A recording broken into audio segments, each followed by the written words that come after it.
우리가 계속 이 사도행전 말씀을 이제 우리가 계속 읽고 또 묵상하고 있는데요. 자, 오늘은 이 본문 말씀 여러분들이 좀 읽으면 다 이해가 되는 말씀들이라서 이렇게 말씀을 중심으로 중요한 것들만 이렇게 좀 같이 나누고 넘어가려고 합니다. 자, 우리가 은혜의 복음을 증언하는 삶을 산다. 복음을 증거하고 복음을 선포하는 삶을 산다. 전도한다. 뭐 여러 가지 다양한 말들로 우리가 이제 사용을 하는데, 그 크리스찬으로 이 세상을 살아가는 동안 이 신실한 복음의 증인도 살라고 말씀을 하셨습니다. 이 명령에 따르게 지금 그렇게 살아가는 그런 세상의 삶인데, 우리가 그런 삶을 살기 위해서는 열심히 우리가 노력도 하고 또 수고도 하고 기도도 하고 땀도 흘리고 열정을 다해서 살아갑니다. 자, 그런데 우리가 그렇게 살아가는 동안 우리 삶에 주님은 어떻게 역사하시는가, 이런 질문을 보통 우리가 이제 종종 우리 초신자나 뭐 예수 전도를 위해서 누군가를 만나면 그런 질문을 할 때가 있습니다. 예수가 나와 무슨 상관인가, 이런 질문들을 받습니다. 자, 이 질문에 대해서 바울은 어떻게 대답하는가, 고린도전서 15장 10절에 우리 같이 한번 바울의 간증을 한번 같이 읽어봅니다. 15장 10절 고린도전서입니다. 스크린 보시고 성경 말씀 같이 읽어봅니다. 그러나 내가 나아진 것은 하나님의 은혜로 된 것이니 내게 주신 그의 은혜가 헛되지 아니하여 내가 모든 사도보다 더 많이 수고하였으나 내가 한 것이 아니요 오직 나와 함께 하신 하나님의 은혜로다. 아멘. 자, 바울에게 당신은 이렇게 평생 저는 뭐 예수 안 믿어도 랍비로 잘 나가던 뭐 최고 대접받고 또 로마 시민권까지 갖고 있는 그런 최고 엘리트인데 도대체 왜 사서 고생을 하느냐, 왜 이렇게 복음을 전하냐라고 누군가 질문했을 때 이런 답을 사도 바울이 제시를 해주는 것 같습니다. 나의 나된 것은 하나님의 은혜라는 말씀, 우리가 잘 아는 말씀이죠.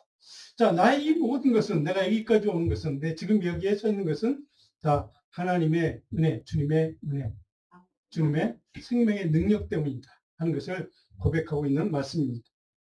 우리는 세상을 살면서 우리가 찬송가의 가사인 것처럼 눈물로 씨를 뿌리고 노력하고 묵묵히 최선을 다해 하루하루 이렇게 주어진 삶을 살아갑니다.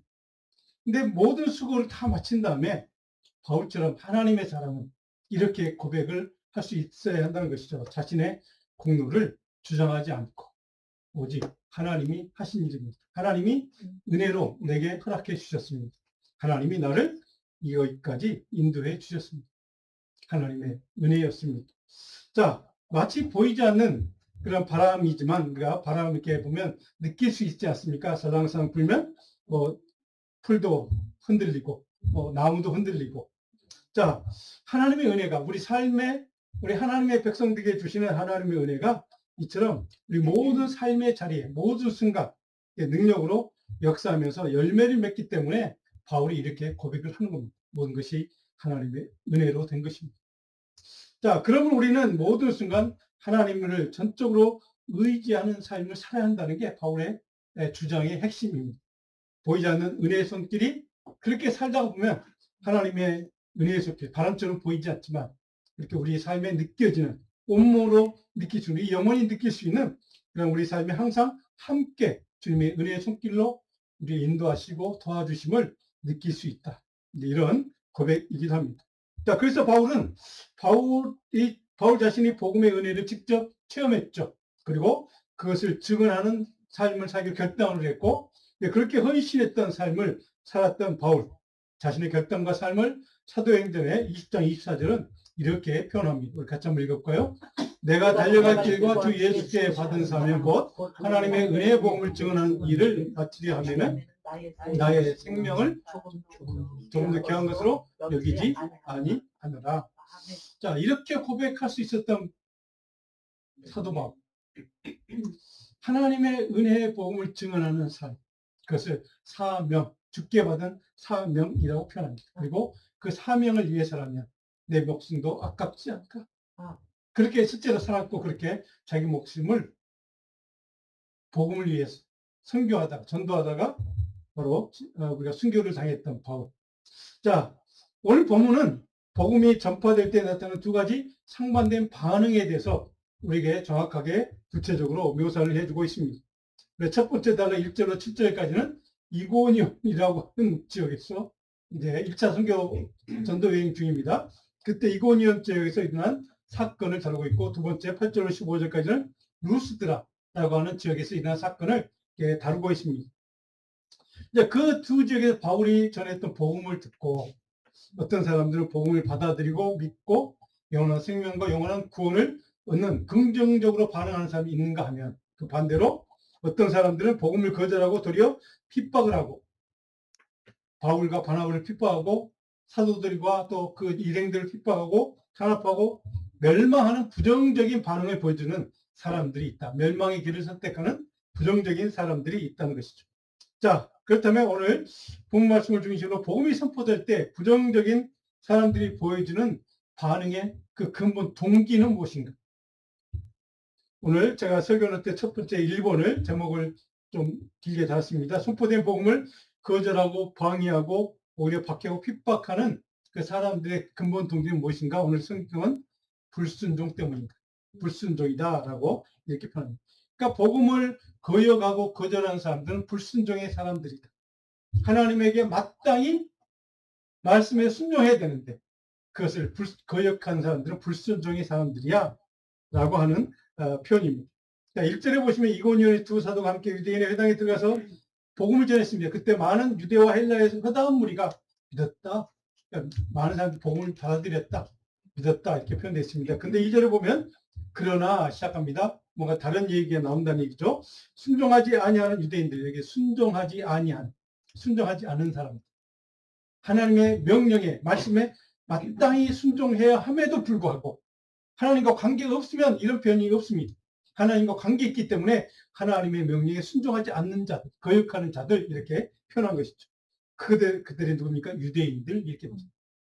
유대인들이 이방인들의 마음을 자기들이 직접 하는 것도 아니고 이방인들 살살 꼬드겨서 선동해서 형제들에게 악감을 품게 해서 바나바와 바울을 공격하게 만드는 이런 아주 교묘한 방법을 쓰고 있다는 것이죠. 자, 선포된 은혜의 복음도 거절할 뿐만 아니라 거기다 그들을 비방하고 메신저를 비방하는 것이죠. 박해하고 핍박하는 사람들 근본 이유가 바로 정확하게 오는 성경은 불순종이라고 표현합니다. 불순종. 자, 3절에 보면 두 사도 오래 있어 주를 힘입어 하나님의 능력이라는 뜻입니다. 주님의 은혜로. 자, 말하니 주께서 그들의 손으로 표적과 기사를 행하게 하여 주사 주께서 기적을 행하게 하셨다. 주께서라는 단어가 오늘 헬라 원문 성경을 보면 더 정확하게 표현해요. 주님이 하시는 일이라고. 주님이 자기 은혜의 말씀을 증언했다. 주님이 기적을 베풀게 하시고 그들을 통해 기적을 베푼 다음에 주님이 자기의 은혜의 말씀을, 은혜의 복음을 증언하셨다. 누가요? 주님이 하셨다. 사도 바울이 바나바가 아닙니다. 그들을 통로로 사용했을 뿐, 도구로 사용했을 뿐, 복음을 증거하고 선포하는 주체는 누구냐? 주님이라는 겁니다. 굉장히 중요한 말씀입니다. 바로 이 주님이 하시는 일, 그래서 모든 것이 주님의 은혜라고 고백할 수 있는 일은 자기의 삶의 생명의 주인도, 자기가 하는 모든 사역의 주인도, 자기를 거역하는 사람들의 그 모든 그들의 삶도 주님이 통치하시는, 주님이 관할하시는 주님이 주권자라는 뜻입니다. 하나님의 창조주 하나님의 주권을 인정하는 것이죠. 여기에 그래서 그것을 거역하는 사람들을 불순종하는 사람 이렇게 표현합니다. 자, 은혜의 복음을 증언하게 돕는 주체도 대상도 다 주님이고 주님의 일이라는 것을 강조하는 이유가 뭘까요? 모든 것이 나의 나된 것은 다 하나님의 은혜로 된 것이라는 것을 그는 정확하게 깨달았고 이해했고 그걸 전하고 싶은 겁니다.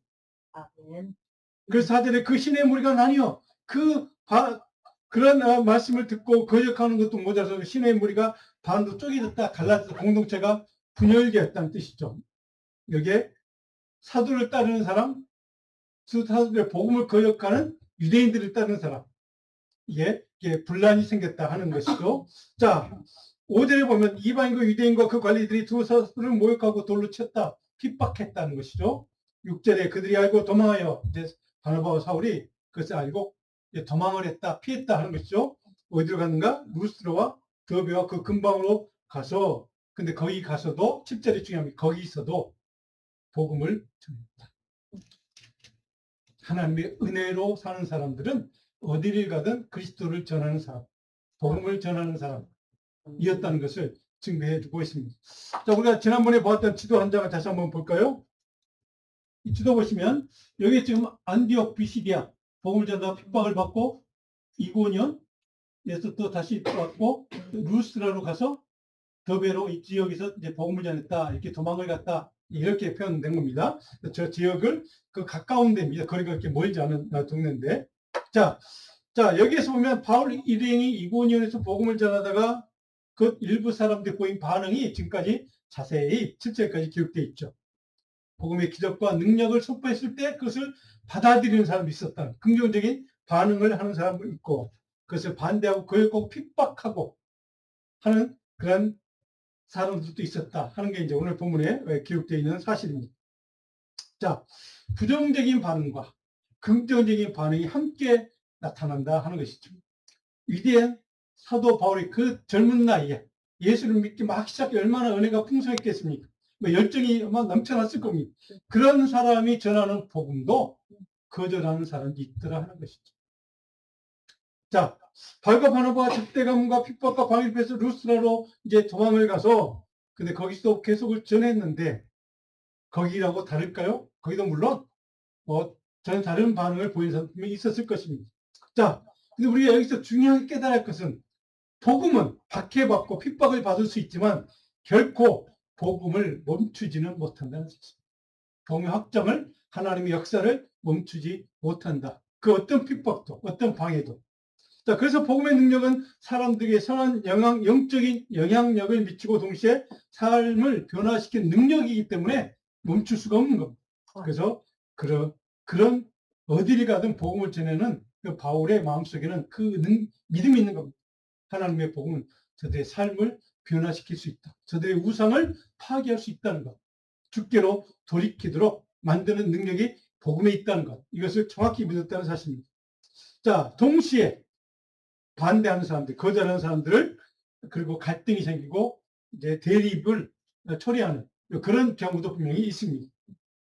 그들은 하나님의 말씀에 복음이지만 그들의 영혼을 구원하는 생명의 말씀이지만 그럼에도 불구하고 그들은 거절하고 거역하고 불순종하는 사람들이 분명히 있다는 사실입니다.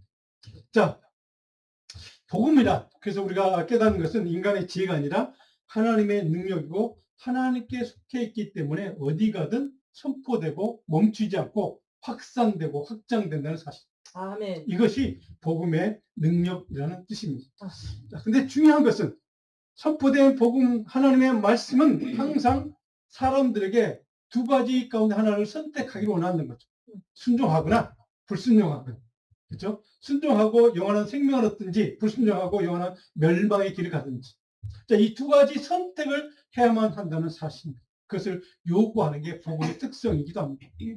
생명의 길을 갈래? 영원한 죽음의 멸망의 길을 갈래? 선택해라 하는 것이죠. 자, 심각한 박해와 핍박이 있었지만 그럼에도 불구하고 말씀을 믿고 순종을 선택한 사람들은 핍박을 피해 다른 지역에 가도 또 거기에서 쉬지 않고 항상 끊임없이 하나님의 말씀을 복음을 전했다. 이것이 오늘 7절의 마지막 내용입니다. 자, 복음에 대한 반대와 핍박 이것이 곧 복음의 실패는 아니라는 사실. 복음을 전하다가 낭망할 수 있고 핍박을 당할 때도 있고 모욕당할 때도 있고 그 절망을 느낄 때도 있습니다. 그런데 그 가운데에도 하나님의 은혜는 역사한다는 사실.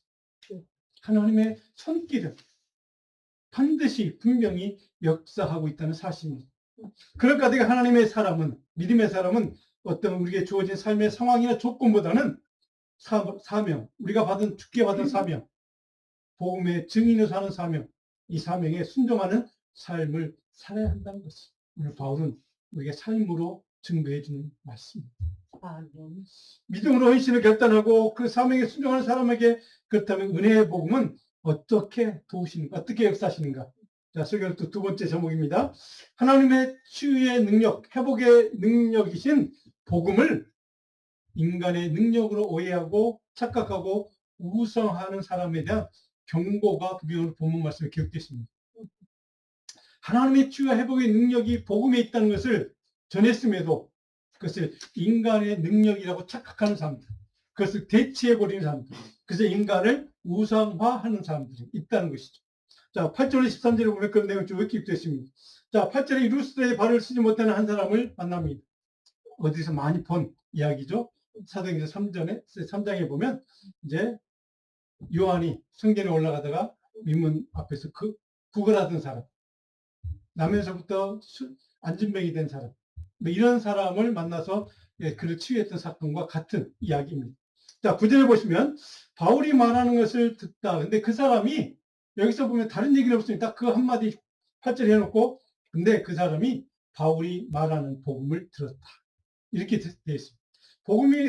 복음이 선포되는 것을 듣거늘 그리고 바울이 그를 주목해서 보았더니 구원받을 만한 믿음이 그에게 있어서 10절에 내 발로 일어서 했더니 그가 발로 일어섰다. 치유했다. 기적이 일어났다. 이렇게 표현이 되어 있습니다. 자, 이 치유 사건, 이 기적 사건은 도대체 무슨 뜻인가? 왜 여기에다가 이 사건을 기억해서 핍박을 당하고 그래서 지금 도망간 상태인데 물론 거기서 복음을 전했지만 이 사람을 만나서 그를 치유한 이 사건이 왜 중요할까? 은혜의 복음, 하나님의 구원과 치유와 회복의 능력이 된다는 것을 정확하게 보여주는 사건입니다. 우리가 전하는 복음, 우리가 어디를 가든지 끊임없이 중단하지 않고 말씀을 나누고 선포하는 이유, 이 복음에는, 우리가 전하는 이 복음에는 구원과 치유와 회복의 능력이 있어 라고 하는 것을 눈으로 보여주는 사건이죠. 복음의 능력을 눈으로 이해할 수 있도록 보여주는 사건. 자, 이는 창조주 하나님, 전능하신 하나님의 아들 그리스도의 말씀이 가지는 능력이 이것이다 라고 눈으로 볼 수 있도록, 이해할 수 있도록 증거해주는 사건이기도 합니다. 하나님은 능력은 구원과 치유가 될 만한 믿음이 그 안에 있는가, 그 사람 안에 그 믿음이 있는가를 보시고 그를 고쳐주셨던 이 사건을 보고 우리가 깨닫는 것 한 가지 있죠. 하나님이 요구하는 것 다른 거 아닙니다. 뭐 대단한 거창한 봉사나 헌신이나 뭐 선교 사역이나 뭐 이런 것들을 원하지 않는다는 것이죠. 내 안에 진실로 겨자씨만한 믿음이 진짜 있는 믿음이 있는 주님이 보시는 것 그거 한 가지라는 뜻입니다. 그런데 그 믿음이 이 사람에 있도록 그 안에 믿음이 자라도록 생겨나도록 도운 사건이 있죠. 그 앞에 뭐라고 되어 있습니까? 그가 바울이 전하는 복음을 주님의 말씀을 들었다. 그래서 바울은 어디를 가든지 그 생명의 말씀 복음을 선포하는 겁니다. 누가 듣는 사람도 분명히 있지만 반대하는 사람도 있을 것입니다. 반대하고 그것을 끝이면 좋은데 오히려 핍박하는 사람도 있지만 그럼에도 불구하고 중단하지 않고 복음을 선포하는 이유는 바로 누군가는 그 말씀을 듣기 때문이죠. 그래서 하나님 말씀을 들었고 말씀을 믿고 붙잡았기 때문에 그가 치유받을 수 있었다는 사실을 너희도 바로 이 사람처럼 하면 이런 기적이 너희에게도 일어날 수 있다고 하는 것을 정확하게 증거해 주는 사건이라는 뜻입니다. 말씀을 믿고 붙잡았기 때문에 바로 이것이 바울이 바로 그 사람을 치유했던 바로 이유, 그리고 본문 말씀에 그에게 구원받을 만한, 회복될 만한 믿음이 있음을 보고 이것을 이렇게 강조한 이유가 거기에 있다는 것이죠. 바로 이런 기적의 은혜가 기적이 일어나는 그 사건 그 자체의 근본적인 동기는 무엇인가? 복음을 듣고 믿고 의지했고 붙잡았다. 자, 여기에 바로 그 기적의 동기가 있다는 것을 정확히 밝혀주고 있습니다. 첫째에 말씀 중심 복음의 능력을 통해서 역사하시는 하나님의 은혜를 선포하는 것이죠. 이 하나님의 은혜를 선포하는 이 말씀 가운데 바로 이 사람이 치유받을 수 있었다 하는 것을 강조하고 이 사람의 사건을 기록해 놓은 이유가 바로 그것을 강조하기 위해서 기록한 겁니다. 자, 그런데 그와 반대로 이 기적을 똑같이 보았습니다. 그런데 인간의 능력, 인간의 수준으로 바라보는 사람들도 있다는 거예요. 하나님의 능력이 아닌 하나님의 말씀이 주는 능력과 은혜로 가능한 사건이 아니라 바로 인간의 능력으로 그렇게 됐다라고 생각하는 사람이 있다는 것이죠. 11절에 보니까 우리가 바울의 한 일을 보고 보았다는 겁니다. 이르되 신들이 사람의 형상으로 우리 가운데 내려오셨다요. 신들이라고 표현합니다. 저런 기적을 나타나보니까 신들이야. 저 사람들도 위대한 신들이야라고 생각하는 사람들이 있다는 것이죠. 하나님의 능력을 보는 것이 아니라 사람의 능력이라고 착각하는. 자, 그 12절에 보니까 바나바는 신이라고 생각했으니 제우스라고 붙여주고 바울은 말하는 자이므로 헤르메스라고 붙여졌다라고 성경은 기록해 놓고 있습니다. 자, 당시 이방인들이 섬기는 우상 제우스, 에르메스처럼 그들을 우상 숭배의 대상, 신격화했다라고 말씀하죠. 우리가 이 사건을 보면 우리 한국에서 있었던 수많은 이단 교주들의 그러한 그 행동과 일치되는 것을 볼 수가 있습니다. 자, 우리가 잘 알잖아요. 그리스도의 대표적인 신들이죠. 이 두 신들은. 그런데 사진을 보면 제우스 신, 여러분들이 뭐 여기저기 많이 여러 가지 신상들이 있더라고요. 보니까. 근데 이런 신상 제우스 신입니다. 자, 그리스도의 최고 신입니다. 최고 신급 가운데 최고 신이죠. 그래서 통치자를 지칭할 때 쓰는 표현입니다. 제우스 같다. 그래서 우리가 로마 신화에는 주피터라고 표현되어 있죠. 자, 그런 신입니다. 세상을 다스리는 신들의 최고봉이라는 뜻입니다. 그런데 왜 바나바에게 제우스라고 붙여줬을까? 왜 헤르메스가 아니라 제우스라고 했을까? 아마도 연장자라서, 바울도 연장자니까 바나바를 최고의 신 제우스라고 이름을 붙여준 거 아닌가 이런 생각을 할 수 있습니다. 자, 그러면 헤르메스, 바울을 헤르메스라고 불렀는데, 자, 헤르메스는 여러분 특히 젊은 여성분들이 좋아하는 가방, 그 유명한 헤르메스, 그 상표, 이제 그런 그 같은 이제 이름입니다. 헤르메스. 자, 신들의 전령 메신저입니다. 로마 신화에서는 머큐리 신이라고 표현되어 있죠. 자, 소통의 신입니다. 신들의 뜻을 인간에게 전달하는 메신저 역할을 했던 사람이 바로 이제 신이 헤르메스입니다. 그래서 바울을 헤르메스. 근데 12절 보니까 바울을 말하는 자 이렇게 표현되어 있죠. 그러니까 말하는 자니까 헤르메스 대변인 이렇게 한번 생각을 했던 것 같습니다. 그래서 헤르메스다 이렇게 지칭을 했던 것 같습니다. 13절에 보면 그렇게 생각으로 끝나는 게 아니라 13절에 보면 제우스 신당의 제사장이 와서 어떻게 합니까? 우리와 함께 제사하고자 누구를? 바울과 바나바를 우상화시켜서 그들을 신들로 생각해서 제사 드리겠다 이렇게 제물을 들고 온 겁니다. 자, 그들이 보여주는 영적인 문제가 뭡니까? 이 사람들은 하나님의 능력을 보고 창조주 하나님을 경배하는 것이 아니라 두 사람을 신격화 우상 숭배의 대상으로 삼았다는 게 그들의 문제였죠. 자, 그런 행동에 대해서 바울은 즉각적으로 반응합니다. 복음은 사람을 높이는 것이 아니라 하나님을 높이고 하나님께 영광을 돌리는 것이라는 선을 몸으로 보여줍니다. 그래서 옷을 찢었다. 그들이 대신 그냥 통이 자복한 겁니다. 너무 그들의 행동이 너무 이해가 안 되는 잘못된 그런 행동이라서 아마 그렇게 보여준 것 같습니다. 자, 기적 자체가 인간을 높이는 또 그리고 인간을 우상하는 이유가 될 수 없다고 정확히 선포하죠. 우리가 행하는 이 기적은 우리가 행하는 기적이 아니고 하나님이 능력으로 역사하는 하나님의 말씀의 능력이라는 것을 정확히 표현합니다. 사람들은 그런 기적, 우리가 보통 사람이 할 수 없는 기적 이런 것들을 보면 그 사람을 향하는 그 일을 향하는 그 기적을 향하는 사람들을 높이고 우상하고 그 이름을 칭송합니다. 자, 그런 그들의 반응을 우리가 지금 여기서 보는 겁니다. 근데 바울은 전혀 정반대 얘기를 하죠. 복음은 기적을 베푸는 사람의 영광을 드러내는 것이 아니라 복음 자체, 복음을 주신 그 하나님, 그 하나님의 이름을 높이고 하나님께 영광을 돌리는 것이다 라는 것을 바울은 정확하게 선포합니다. 그래서 우리에게 크리스찬에게 중요한 것은 복음을 증언하고 선포하고 전달하는 목적이 어디에 있는가, 이 목적이 무엇에 있는가가 중요합니다. 어떤 동기로 복음을 전하고 선포하고 주님의 일을 하는가. 오직 기적, 능력의 근원이신 하나님의 이름을 높이고 하나님께 영광을 돌리는 것. 이것이 우리의 목적이 되어야 한다는 것이죠. 자, 이렇게 해놓고 보면 오늘 우리가 이 말씀을 읽으면서 깊이 돌아봐야 돼요. 우리의 잘못된 신앙의 모습들이 한 가지 있습니다. 우리의 신앙생활 하면서 여전히 신앙생활 20대 30대 평생을 이렇게 신앙생활을 하면서도 우리는 여전히 사람에게 집중하는 신앙생활을 하고 있는가? 아니면 하나님께 집중하는 신앙생활을 하고 있는가? 여전히 나는 나를 중심으로 나를 생각하고 나를 높이는 그런 신앙생활을 하는가? 아니면 하나님을 높이는 신앙생활을 하고 있는가?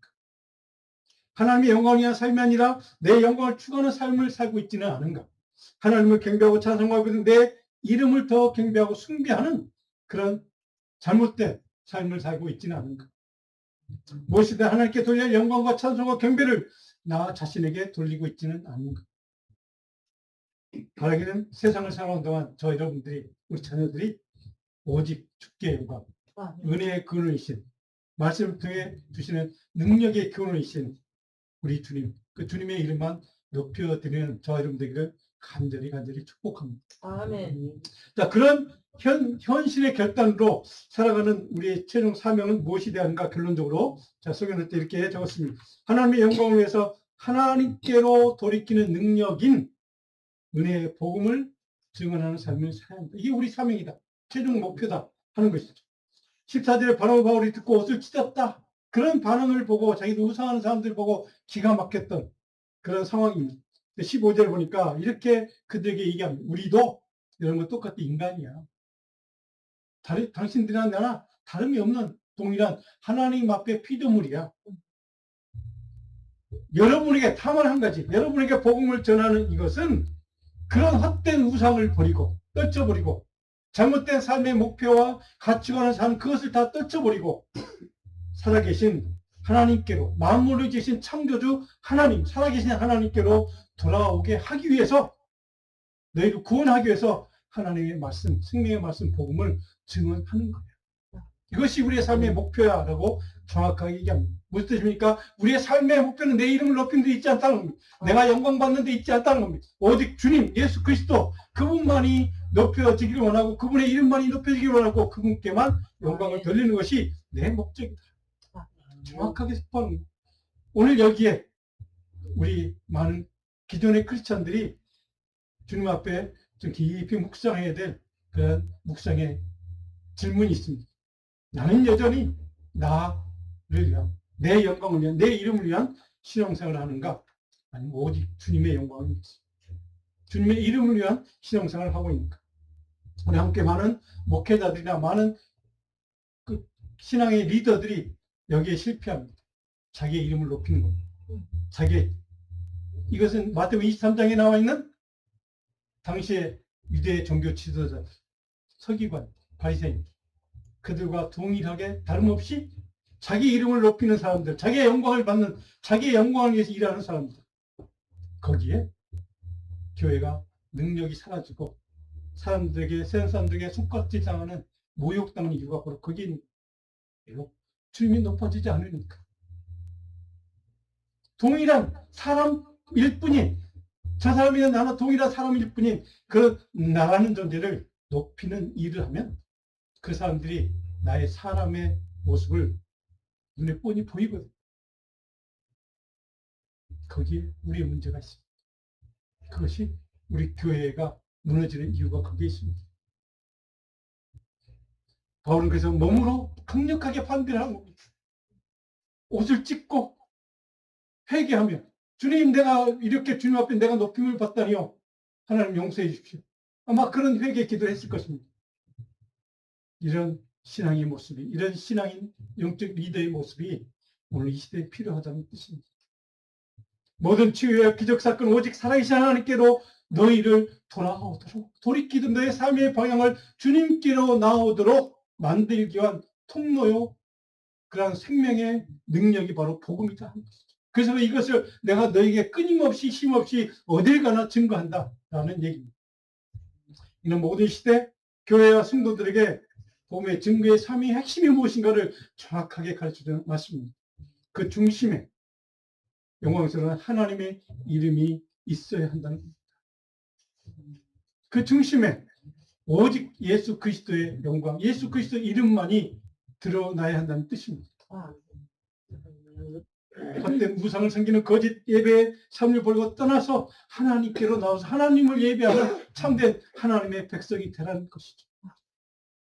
오늘 우리 많은 교회들에게, 우리 크리스천 리더들에게, 영적 리더들에게 주는 하나님의 주님한 경고이기도 합니다. 바울은 온몸으로 거부합니다. 내가 영광받다.